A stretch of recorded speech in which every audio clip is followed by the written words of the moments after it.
Aloha everyone, Joshua Hayes at BigWaveTrading.com. Let's go on a little journey into the realm of reality. When you look at the New York Stock Exchange, good day today. We got an update and look, heavier volume with the pocket pivot point signal. Awesome, right? Awesome. S&P 500, SPY, higher day, heavier volume. Awesome. DIA, same similar situation, obviously confirmed with the Dow Jones Industrial Average. Awesome, the heavier volume. Hey, it's below average, but everything's looking good on those big caps, right? So let's go take a look at the Nasdaq. Oh, what happened? We gapped up higher following the Google earnings, managed to come all the way back down and close near the lows for slightly red. Heavier volume. Not awesome. Sort of concerning. But, that's just one index. You can see the Nasdaq 100.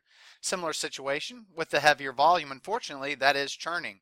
So let's go look at the last index, the most important index as far as I'm concerned, due to the overall broadness within that index. Uh-oh. Not good. Not good at all. Ugly distribution day. It's always tough for me to draw these lines on this, especially when I press the wrong button. But if you look at this little wedge that we had right here forming, the Russell 2000 has broken out below that little wedge. On top of that, we now have short term what appears to be a 1, 2, 3 triple top.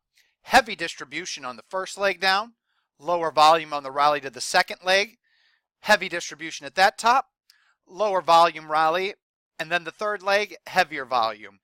Everything that you want to see in a healthy market is not happening. Nothing. Everything is just wrong. We're rallying on below average, no volume. The big caps are now taking the lead from the small caps. Small caps are selling off again on heavier volume. We're having big churn reversal days in the Nasdaq on heavy volume. Not good. But hey, maybe today is just a one-day event. So for that, I then like to get into the more internal picture and look at the New York Stock Exchange advanced decline line. When I look at that, the first good news is that it's holding above the recent lows. But then the very clear bad news is, while the S&P 500 grinds higher, setting a series of lower or higher highs and higher lows, the NYC advanced decline line has already set lower highs and is in the middle of attempting to try to do lower lows. But the bottom line is, this is going this way. This is going this way. When do I like it? Do you see how the New York Stock Exchange advanced decline line was hitting new highs while the S&P 500 lagged? Well, what did the Russell 2000 do? It hit new highs. That's good. Now that we see this line lagging, that tells me the broader market not very healthy. And on top of that, my Can Slim scan looked bad. My Perfect Speculator scan did not look bad, but boy, sure isn't a whole lot of nice looking charts in there. So leading stocks not good. Nasdaq stocks, big ugly reversal. Small cap stocks, very ugly. And today was the absolute worst day in my personal holding of long positions or stocks that I'm tracking since back here in February, or is that March? I don't even know anymore. Got to go all the way down here and look. Looks like March. So back here in March, I haven't had breath so negative in my account since then. Very, very ugly day. Well, maybe there was some fear, right? Maybe there's some fear in that trade. Look at the IBD put call ratio. Closer to the more complacent, too bullish line of 0.6 than it is to the overbought line of right around 1.15 to 1.2. So the crowd definitely wasn't fearful on today's decline. Now, I do not have time to go through these, but look at this. This shows you the carnage in today. You will see, I gotta have to tighten this up. Look at all of the stops triggered. You can see got filled on all of my long positions in the morning. Took me a while on RST and CRE, but it happened.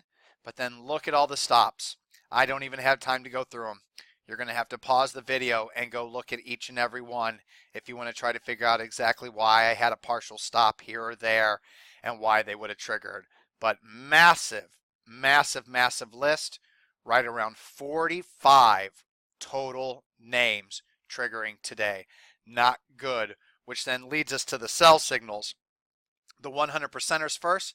SFLY, confirmation close below the 50 on above average volume in the recent lows, full sell signal. DS, confirmation close below the 50-day moving average on heavier volume with red BOP expanding, full sell signal. RBB, just a straight up failure, closing below these support lows right here, following the long signal right there. Now the good news is that was it for the 100 percenters.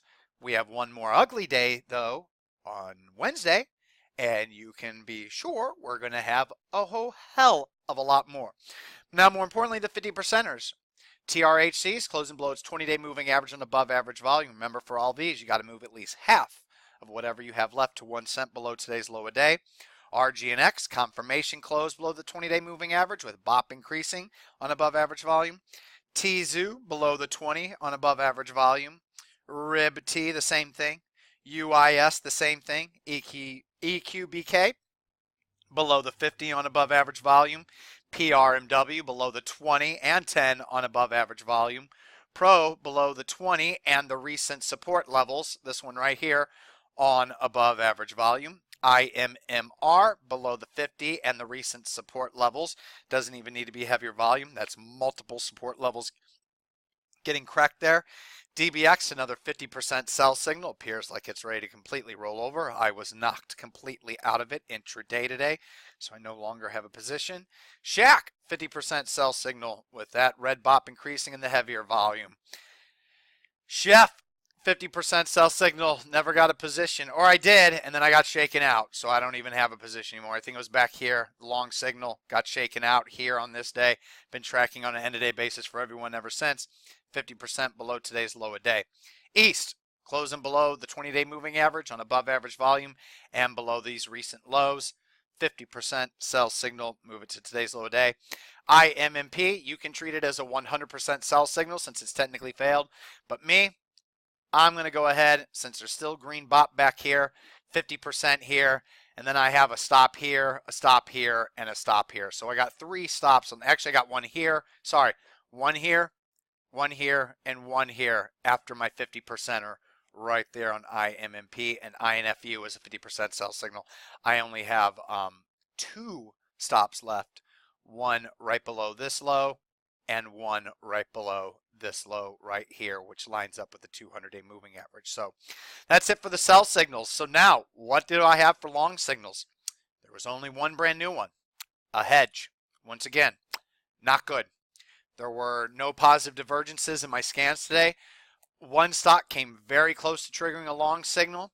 When this thing was up just 5 more cents, it's a 5-cent stock at $7. It had big green volume, and for some odd reason, the BOP surge was way up here. But every time I updated my charts and it was $6.95, the BOP surge would fall, and this is what it would look like. Well, by the close, it didn't close at 7, closed at $6.95, so PRQR missed. But if it would have closed at 7, like I said, that bar would have been green, and the BOP surge was somewhere over here.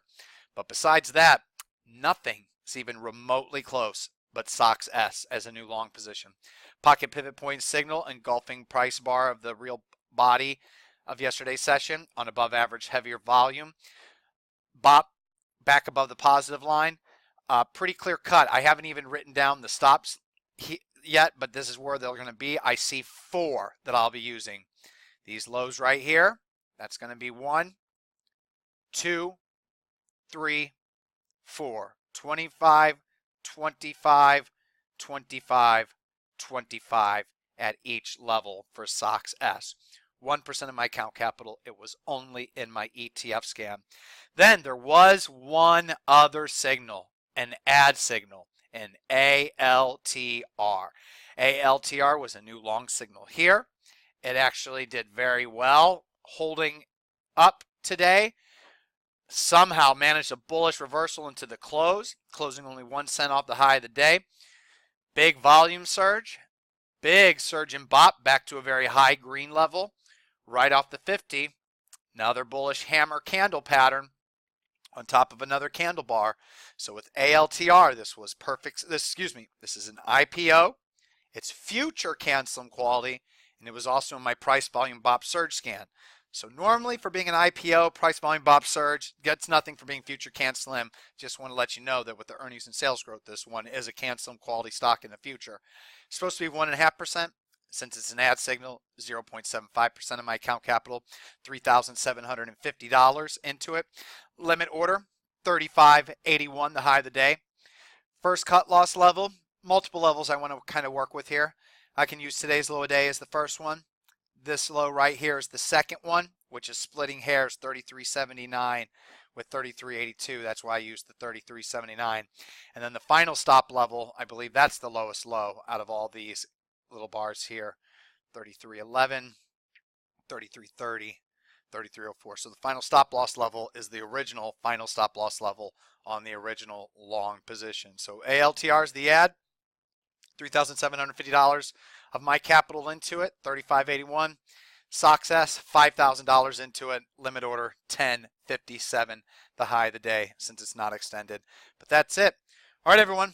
I continuously tell you how much I do not like V-shape, no volume, rallies into new highs. Too many new subscribers want to get long and take every new signal that appears. And I keep telling you, do you notice how they're 1%ers, 2%ers? You don't have any 5% signals, 10% signals, 20% signals. You don't ever see me saying, I love this technical pattern coming from these oversold market conditions. Excellent bullish reversal in the market today on very strong volume, right at key support. When's the last time you've heard me say anything like that in a video lesson? So until this market gets oversold, consolidates better, then starts to rally on heavier volume, or does so again back when seasonality returns positive, which is not until October, mid-October. From here on out, August, September, 2 straight months, the 2 next months are very bearish months seasonally for the stock market, especially September. Doesn't get any worse than September. That's the worst month historically. So if you're looking to go balls to the wall all in right here, you're making a huge mistake. It's time to be cautious up here until we see some fear in the market, some bearishness in the market, better individual chart patterns, better looking uptrend with volume, and or we fall long enough that we get oversold and start to curl off the oversold conditions. Until then, I'm going to continue to tell everyone I am not a fan of this uptrend. Price is all that matters to me, and I'll buy it for as long as it tells me to buy it. But this is not a healthy, good, and or sustainable uptrend based on the current foundation that we have in this market. Please, please, please take all of this into consideration if you decide you just have to swing for the fences here. All right, everyone. I'll see you in the chat room on Wednesday. Aloha.